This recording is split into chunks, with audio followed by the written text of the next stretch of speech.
కూడా ప్రత్యేక పరిస్థితుల్లో వాళ్ళు 2 సీట్లు అనౌన్స్ చేశారు కాబట్టి నేను కూడా 2 సీట్లు అనౌన్స్ చేస్తున్నాను ఈ రోజున. అది పరిస్థితులు అలాంటివి.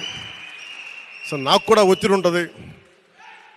పాపం చంద్రబాబు గారికి కూడా ఒత్తిడి ఉంటుంది కదా, నాకు కూడా ఒత్తిడి ఉంటుంది కాబట్టి ఆ ఒత్తిడిని నేను కూడా తట్టుకోవడానికి రిపబ్లిక్ డే రోజున నాకు ఆర్ అక్షరం బాగుందనిపించింది. రిపబ్లిక్ డే RRR లాగా రిపబ్లిక్ డే రోజున రాజోలు రాజానగరం సీట్లు నేను అనౌన్స్ చేస్తాను. సో ఈ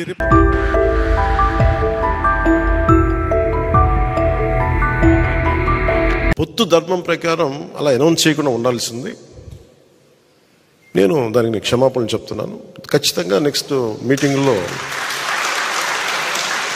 దాని మీద వివరణ ఇచ్చి దాన్ని ఎలా సరిదిద్దాలో సరిదిద్దుతాం అని ఒక మాట ఇచ్చి పంపించాను.